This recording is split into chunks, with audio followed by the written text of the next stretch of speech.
Բարև ձեզ հարգելի դիտողներ, YouTube-յանի Մալիքի եթերում զրուցելու եմ հանուն Հանրապետության կուսակցության փոխնախագահ քաղաքական հարցերով փորձագետ Ռուբեն Մեհրաբյանի հետ ցանկության դեպքում կարող եք բաժանորդագրվել YouTube-յանի Մալիքին։ Բարև ձեզ, պարոն Մեհրաբյան։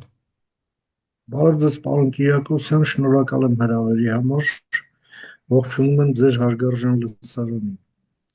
Պարոն Մեհրաբյան, ինչու էր ձեր կուսակցությունը Ռուսաստանի արտգործնախարարի դեմ բողոքի ակցիա կազմակերպել նրա Հայաստան կատարած աշխատանքային այցի ընթացքում։ Որովհետև մենք ունենք այն համոզումը, որ Լավրովի առաջին այցը Հայաստան այն ամենից հետո, ինչ տեղի ունեցավ Լեռնային Ղարաբաղում, պետք է լինի ուղղակի վերջինը Հայաստանում, իսկ այդ առաջին այցի ընթացքում նա պետք է հասկանա, որ Հայաստանում ինքը ցանկալի հյուր չէ, առնվազն։ Ինչն էլ եւ մենք ի ցույց դրեցինք, իսկ վաղն էլ ժամը 11-ին օգտվելով ձեր կողմից ընձեռած հնարավորությունից ուզում եմ հայտնել մեր դիտողներին եւ ունկնդիրներին, որ ժամը 11-ին արտգործնախարարության դիմաց այո լինելու է բողոքի ցույց ընդդեմ Լավրովի իր պետության եւ իր մարդակեր նաչալնիկի, որպեսզի իրանք հասկանան իրենք ուր են եկել։ Ես միայն դիտողների համար տեղեկացնեմ, որ հարցազրույցը հրապարակվում է առավոտյան 10-ին, այսինքն ոչ թե վաղը, արդեն 1 ժամ հետո է տեղի ունենալու ձեր ակցիան։ Այո, Պարոն Մեհրաբյան, քաղաքական ասելիքը Վլադիմիր Պուտին մարդասպան, հա, գրել պահելով տեղ հասավ, թե ոչ։ կարծում եմ տեղ հասավ, ընդ որում մեզ համար զարմանալիորեն արագ դրան արձագանքեց Լավրովի մամլոք հարտուղարը, մեզ անվանելով փոքրամասնություն, մինչդեռ փոքրամասնությունը ինքն է եւ իր պրոքսիները Հայաստանում, ինքը ուղղակի տեղյակ չի դրա մասին կամ տեղյակ չեն պահում, որ տրամադրությունները չընկնի։ USAID-ից մի քիչ փող էր մնացել, դրանով արեցիք այդ ակցիան, Մարիա Զախարովականն է։ Այո, դա շատ կարևոր նկատառում էր, որով Տիկին Զախարովան փորձեց հակադարձել Հայաստանում իր շեֆի անցանկալի լինելու փաստին, այդ իրենք են, որ փողով հարազատ հորն էլ կծախեն, մինչդեռ մենք հանդես ենք գալիս ի պաշտպանություն մեր պետության եւ մեր ապագայի եւ բացարձակապես այլ կամ որևէ կազմակերպության փողով չէ, որ այդ ամենն անում ենք։ Մենք մեր բանու գործն ունենք եւ ի տարբերություն նաեւ իրենց կողմից սանուցվող վարձկանների, ովքեր աշխատում են Հայաստանի Հանրապետության դեմ։ Այդ դրանք են, որ փողի մնացորդներով այստեղ գալիս եւ փորձում մարդկանց ինչ-որ բաներ ապացուցել, անապացուցելի կամ էլ հիմար մենախոսությունների մեջ են ընկնում, տիրաժավորելով չգիտեմ, Հայաստան, Բելարուս են գովաբանում եւ այլն եւ այդպես շարունակ։ Պարոն Մեհրաբյան, հարցումները ցույց են տալիս, որ Ռուսաստանին մեծամասնությունը չի համարում դաշնակից։ Դուք ասում եք, որ Մարիա Զախարովան ասաց, որ փոքրամասնություն է, բա ուր էր այդ հոծ բազմությունը, որը ռուսներին մեղադրում է, ասում է, որ դուք Ադրբեջանին օգնեցիք, մեզ միայնակ թողնեցիք, թե միայն դա այդ հանրապետական ինստիտուտի այդ անցկացրած հարցումներում է, որ երևում են այդ տվյալները, իսկ իրականում չկան։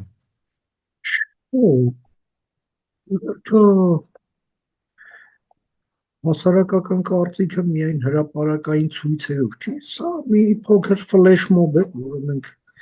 հապշտապ կերպով կազմակերպեցիք, այնպես որ այդ իմաստով մտահոգվելու բան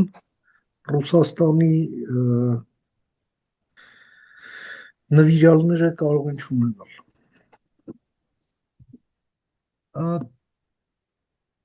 Այդ ակցիան իսկապես Լավրովի դեմ եղավ, թե ինչպես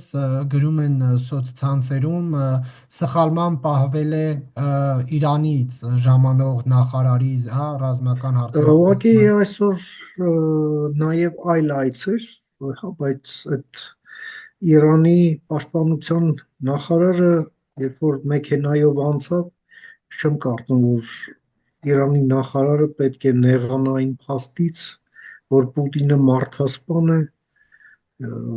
կամ այնպես չի, որ ինքը չգիտի դրա մասին։ Բայց հաջողվեց Լավրովին էլ դա ցուցադրել, թե միայն բավարարվեցիք Իրանի նախարարին ցույց տալով։ Ճիշտն ասած, ես ինքս անձամբ ես բացակայել եմ այդտեղ, որովհետև այսօր հարցազրույցների մեջ էի եւ անձամբ ես չմասնակցեցի, ես կմասնակցեմ վաղը, ամենայն դեպս Լավրովին իմ վերաբերմունքը ցույց տալու հնարավորություն վաղը կունենամ եւ այսինքն ձեր հեռարձակումից մի ժամ անց կունենամ եւ խնդիր չեմ տեսնում այդտեղ։ Ինչպես եք ցույց տալու։ Մասնակցելով բողոքի ցույցին արտգործնախարարության դիմաց։ Ո՞րն է ուղերձը։ Համապատասխան պաստառ, ինչպես Ո՞րն է լինելու ուղերձը Լավրովին փոխանցվելիք։ որ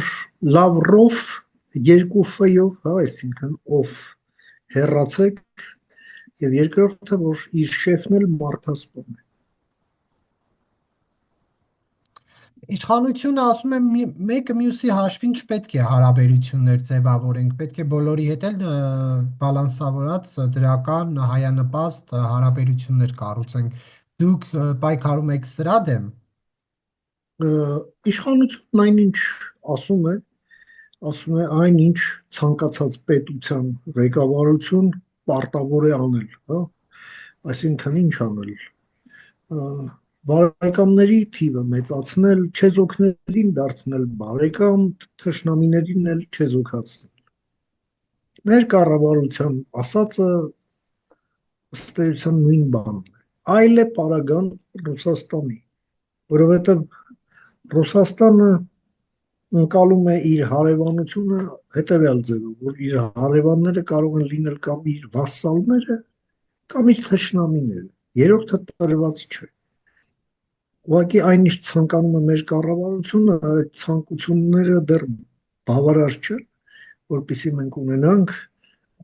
բավարար իրավիճակ մեզ համար, ավելին նույն իշխանությունը նաև հայտարարում է հրապարակայնորեն, որ Ռուսաստանը մեր դեմ վարում է հիբրիդային պատերազմ, իսկ պատերազմ վարում են թշնամիները։ Այնպես որ մենք ունենք մի իրավիճակ, որը լուծում է պահանջում եւ ինչքան ուզում ես ասա բալանսավորված պատերազմի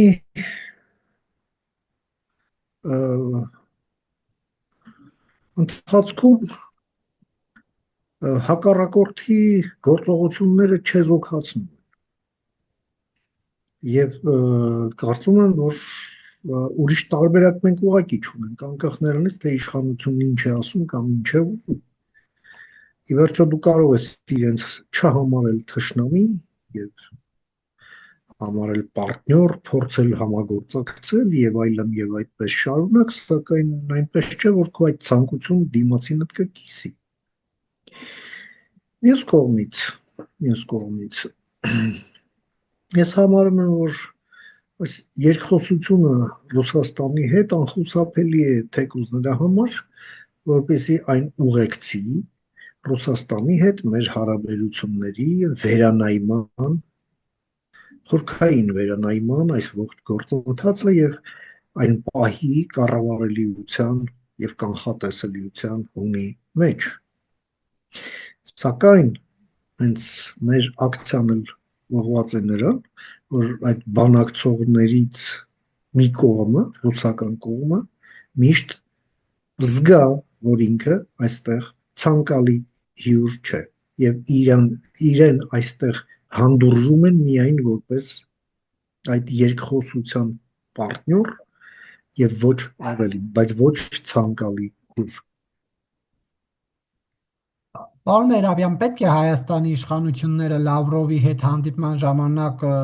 պահանջեն պարզաբանումներ, բացատրություններ հենց իրենց մատնանշած այդ հիբրիդային պատերազմի վերաբերյալ, թե ոչինչ հարցեր պետք է Հայաստանի իշխանությունը ուղի Լավրովին, որովհետև նախատեսվում է արտգործնախարարի հետ հանդիպում, ազգային ժողովի նախագահի, եթե չեմ սխալվում, վարչապետի։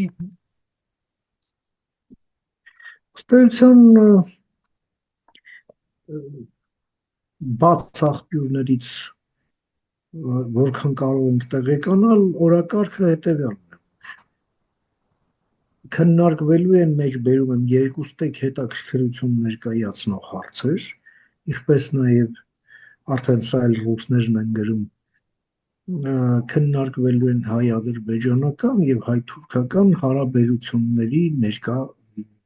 վիճակ, այդ բանակցությունները, որոնք ընթանում են եւ այլն։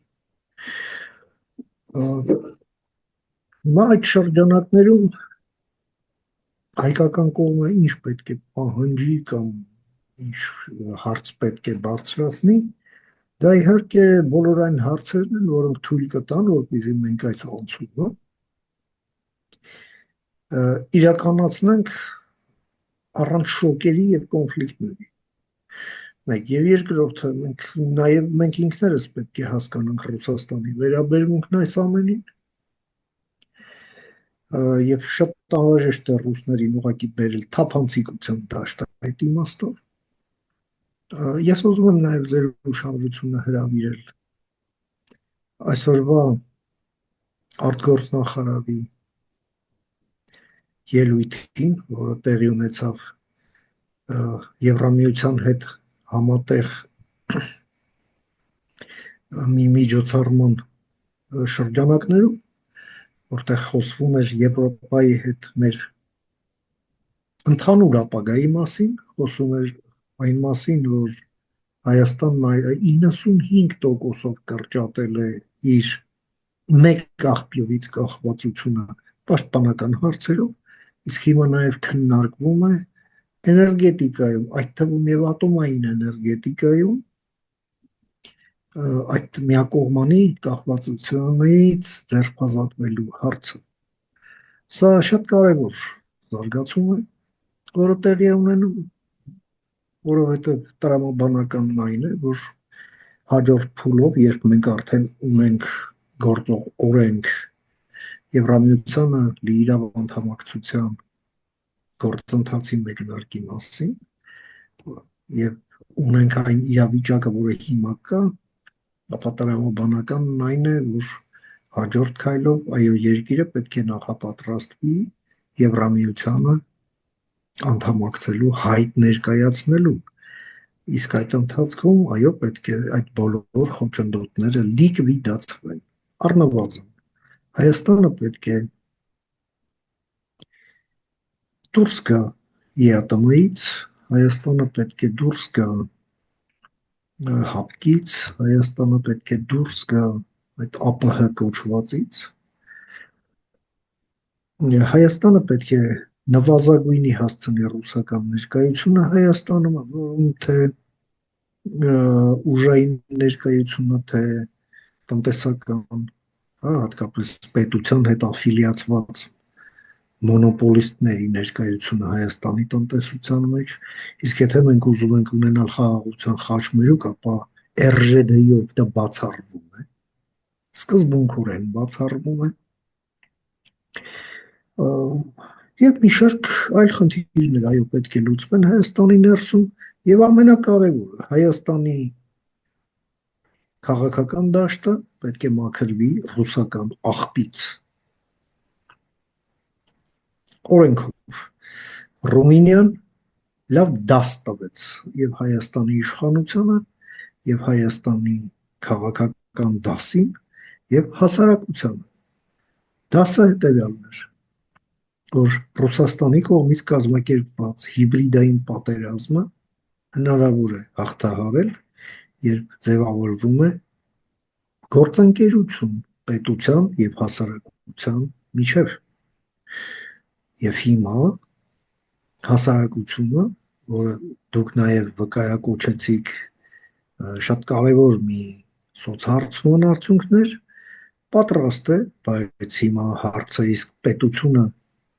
մենք ունենք պետություն պարտնյոր այս հարցում, թե միայն պետությունն արձանագրում է, որ մենք ունենք խնդիր, որովհետև Քոչարյաններով, Սերժ Սարգսյաններով, դաշնակներով եւ բոլոր նրանցով, ովքեր հարցականի տակ են դնում մեր պետականությունը,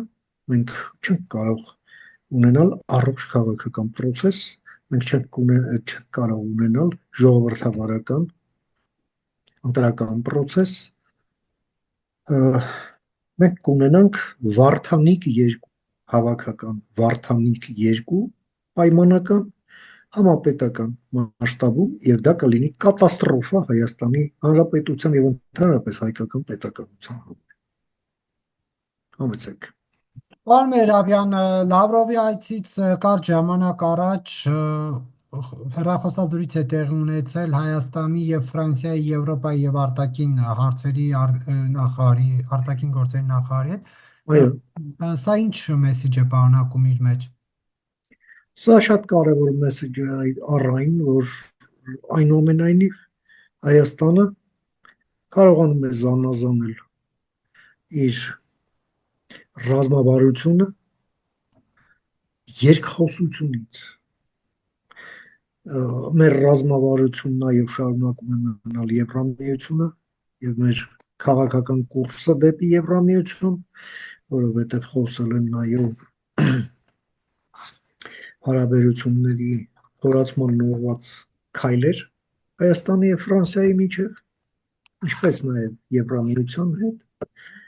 ընդ որում նույն շրջանակը հարցերի քննարկվել է նաև կիպրական պատվիրակության հետ, որը պաշտոնական այցով Հայաստանում էր, դե իսկ Ռուսաստանի հետ, այո, երկխոսություն, որպեսզի այս process-ները ընթանան հարթ։ Ես այսպես եմ հասկանում տեղի ունեցած։ Նշվում է, որ նախարարները քննարկել են հայ-ֆրանսիական երկկողմ հարաբերությունները խորացնելուն ուղղված Այո, քայլերը, քայլերի շուրջ մտքեր են փոխանակել, ինչ ոլորտներում պետք է Ֆրանսիան ու Հայաստանը խորացնեն իրենց հարաբերությունները։ Բոլոր ոլորտներում, պարոն Կիրակոսյան, բոլոր առանց բացառության, պաշտպանությունից եւ անվտանգությունից մինչև տնտեսություն, մշակույթ, կրթություն, տրանսպորտ, ենթակառուցվածքներ, այո, չկա ոլորտ, որը ես կարող եմ ասել, որ ահա այս ոլորտում պետք չի մեր համագործակցությունը Ֆրանսիայի հետ։ Հիմա այս պահին կառավարությունների օրակարգումը ձեզ որ ոլորտներն են։ Ինձ թվում է, որ ներկայումս մենք Ֆրանսիայի հետ ունենք բավականին բարձր մակարդակի քաղաքական հարաբերություններ, որից էապես հետ են մնում տնտեսական հարաբերությունները, նաև մենք ունենք շատ լավ մեկնարկ պաշտպանական եւ ռազմատեխնիկական համագործակցության, որը իհարկե արդեն իսկ այսպես ճեղքումնային է, բայց ծավալները դեռ անբավարար են։ Ես գոնե այդ երկու ուղղություններով տեսնում եմ մեծ հնարավորություններ, նաև անհրաժեշտություն, նաև հրատապ անհրաժեշտություն այդ ուղղություններին նոր լիցք հաղորդել, ինչը պետք է արվի շտապ կարգով, որովհետև դա բխում է մեր շահերից, նաև այո մեր անվտանգային շահերից ևս։ Դուք կարծում եք Ֆրանսիայի նախարարի զանգը կապ ուներ Լավրովի այցի հետ, օրը պատահական էր ընտրված, թե ինչ որ հենց բանավորեցին։ Իհարկե մեծ է գայթակղությունը այստեղ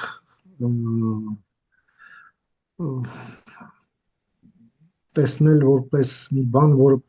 պատահականություն չէ, բայց եկեք արձանագրենք փաստը, որ դա տեղի ունեցավ նույն օրը։ Եվ այդքանով բավարարվենք, որովհետև այդ հստակ պատասխանի համար տեղեկատվություն է պետք, որը մենք շատ հասկանալի պատճառներով կարող ենք չունենալ, բայց փաստն այն է, որ այդ հեռախոսային խոսակցությունը տեղի ունեցավ հենց այս օրը։ Պարոն Մերավյան, չեք կարծում, որ իշխանությունը ձախողել է եւ այդպես էլ չի կարողանում խաղաղության օրակարգը առաջ տանել, հաշվի առնելով, որ պայմանագրի նախագծի համաձայնեցումից անցել է ավելի քան 2 ամիս, բայց ստորագրման մասին խոսք չկա։ Ձախողում չեմ համարում, բնականաբար, շատ բարձ պատճառը, որովհետև այնպես չի, որ իշխանությունից կախված ինչ որ մի բան կա, որը իշխանությունը չարեց, որպեսզի ստորագրումը տեղի ունենա։ Հետևաբար կոռեկտ չեմ համարում նման պնդումը, բայց մենք տեսնում ենք, որ այո, Ադրբեջանը նաև Ռուսաստանի ազդեցությունն այստեղ էական դեր ունի Ադրբեջանի վրա եւ Ռուսաստանն էլ եւս շահագրգռված չեն օր առաջ ստորագրելու խաղաղության պայմանագիր։ Եվ դա ուղղակի ակնհայտ է, որովհետև Ռուսաստանը չի ցանկանա որևէ պայմանավորվածություն Հայաստանի եւ Ադրբեջանի միջև, եթե այդ պայմանավորվածության արդյունքը Ռուսաստանի դոմինանտ հեգեմոնի կարգավիճակը չէ մեր տարածաշրջանում։ Բայց մենք լավ ենք հասկանում, եթե Երևանն ու Բաքուն պայմանավորվում են, դրանից 5 րոպե հետո Ռուսաստանն ընդհանրապես ավելի չունի մեր տարածաշրջանում այս ձևով, որ ձևով նա ներկա է։ Դե բացի դրանից էլ այո, Ալիևի ռեժիմի վրա ազդեցություն ունի Ռուսաստանը, նույնիսկ մեծ կախվածություն կա, որում ռեժիմների կախվածություն կա այստեղ։ Եվ բացի դրանից էլ Ադրբեջանն էլ իր մոտիվներն ունի, թե ինչու չպետք է ստորագրի, քանի դա հնարավոր է չստորագրել, չի ստորագրի։ Դա կլինի միայն այն դեպքում, երբ Ռուսաստանի ազդեցությունը նվազագույնի կհասնի այս process-ի վրա եւ արևմուտքի կողմից էլ այնպիսի պայմաններ կդրվեն, երբ ստորագրելն ավելի շահեկան կլինի Բաքվի համար, քան չստորագրելը։ Ահա ողջ բանալին այդ ստորագրման։ Այս պահի դրությամբ փաստն էլ նաև այն է, որ այո, դեռ այդպիսի իրավիճակի հասնել չի հաջողվում։ Դա նաև չի նշանակում, որ Հայաստանի իշխանություններն անկարող են այդպիսի իրավիճակի հասնել եւ իշխանության փոփոխություն է պետք Հայաստանում։ Պարոն Կիրակոսյան, կարծում եմ, ինձ դուք բաներ եք կապում իրար, որը իրար հետ չեն կապվում։ Իհարկե մարդիկ էլ կան, որ կարող են այդպես էլ մտածել, բայց ես չեմ տեսնում այսօր տարբերակ, երբ Հայաստանում կա այլ իշխանություն ու այլ բան է տեղի ունենում այս պայմաններում, հաշվի առնելով այն, ինչ օրինակ տեղի է ունենում Միացյալ Նահանգների եւ Ռուսաստանի միջեւ։ Այո, հիմա բոլորը ինչ որ սպասումների մեջ են, սպասում են,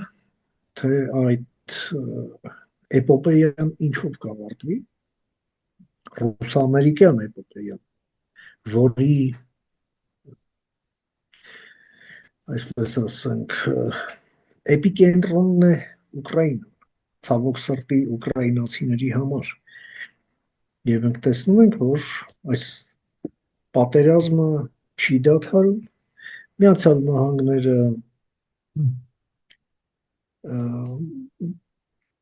այսպես ասենք, ավելի մեծ դիստանց են պահում այն ավանդական քաղաքական կուրսից, որը բնորոշ է եղել Միացյալ Նահանգներին, դե իսկ թե որն է նոր կուրսը, մենք տեսնում ենք ուղղակի զիգզագներ հաշված օրերի ընթացքում, նույնիսկ մեկ օրվա ընթացքում կարող ենք դա տեսնել։ Այնպես որ այո, այդ ամենը շատ մեծ անորոշություն է մտցնում բոլորի համար, հատկապես փոքր երկրների համար, հատկապես նրանց համար, ովքեր դեռ ունեն սառեցված հակամարտություններ, այնպես որ այդ ցանկությունները միանգամայն հասկանալի են, բայց մյուս կողմից էլ կա իրականություն,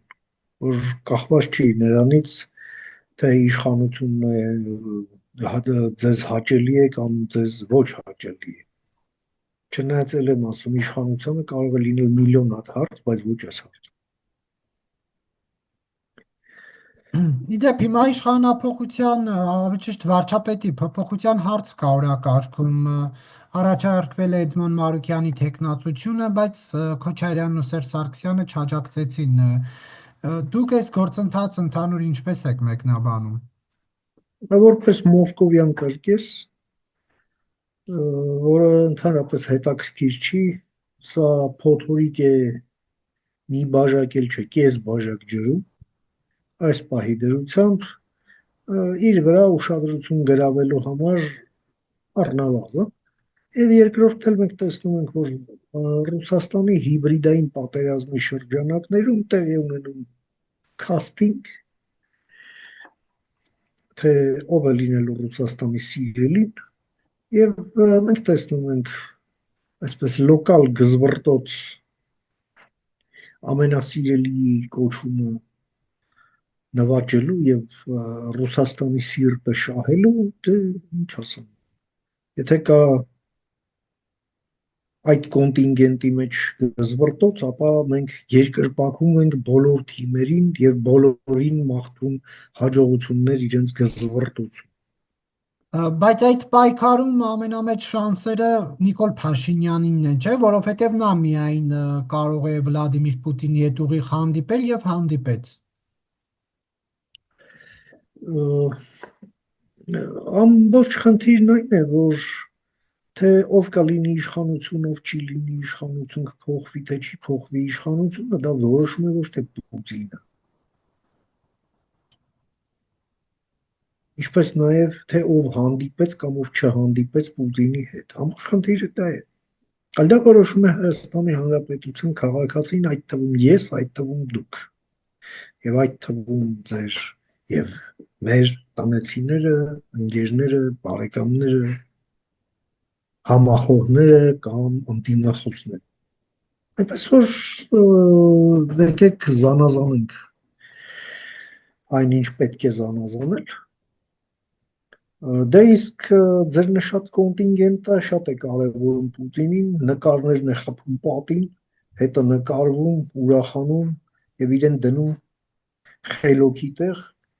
եւ խելոք դեմքի արտահայտությամբ հիմար բաներ խոսում, ընդ որում նաեւ վիրավորական Հայաստանի համար, առանց իրեն հաշիվ տալու։ Դե ինձ էլ մնում է ցավակցել։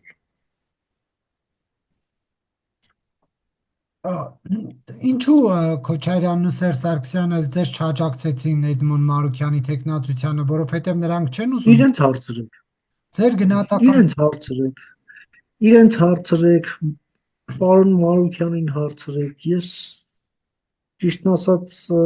չգիտեմ ու մեծ հաշվով կաջակցեն թե չեն աջակցի, դա չի ազդում երկնքում աստղերի դասավորության վրա, դրա համար չեմ հետաքրքրում։ Պարոն Մերաբյան, Քոչարյանի հայտարարություններից հատկապես ո՞րն էր ուշագրավ վերջին հարցազրույցի ժամանակ։ Օրինակի նրանից իմացանք, որ նա օդանավակայան չունի, բանկեր չունի, սպայկա չունի, բրինձամոլիբդենային կոմբինատ չունի եւ Նիկոլ Փաշինյանը հիմա ըստ Քոչարյանի կասկածների Հայաստանի ամենից հարուստ մարդն է։ Սա նորություն էր ձեզ համար։ Կասկածների։ Դե գիտեք ինչ,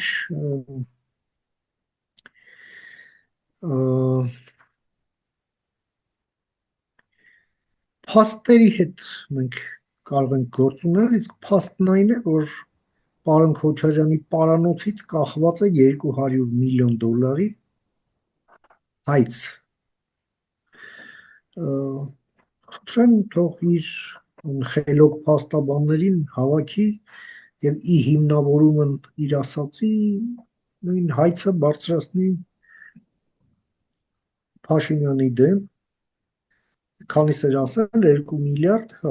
2 միլիարդի, չգիտեմ, գույք, հաշիվ, սիրուն դնեն, ասեն դե անօրինական գույք է, բռնագանձ է։ Կորենք։ Մինչդեռ պարոն Քոչարյանի պատկանող 200 միլիոնի գույք, չգիտեմ, ակտիվներ, այլ ցուցակով սիրուն գրված է եւ մի քանի էջ միայն ցուցակ։ Այնպես որ ասել կարելի է ինչ ասեք, որովհետև լեզուն մի օրգան է, որը ոսկոր չունի, ինչ ասես կասեմ հետո։ Իդեպ, դուք Հայաստանի ինքնիշխանությունը ձեր նախաձեռնությամբ վտանգում եք, որովհետև ասել Եվրամիության անդամ դառնալ ըստ Քոչարյանի, դա նույնն է, որ ինքնիշխանություն սակարկել, որովհետև այնտեղ ընդհանրական որոշումներ են կայացվում, մեկ պետությունը չի կարող իր ցանկության որոշում կայացնել, ինչու եք Հայաստանի ինքնիշխանությունը նվազեցնող գործընթաց սկսել Հայաստանում մի բան խորհրդարանում անցկացրել այդ նախագիծը։ Դե պարոն Քոչարյանը ուղղակի ժամանակին գլուխ էր գովում, որի տարբերություն Լևոն Տեր-Պետրոսյանի ինքը գիրք չի կարդում, որ մի քիչ կարդա կհասկանա ինչ բան է Եվրամիություն եւ չի կատարի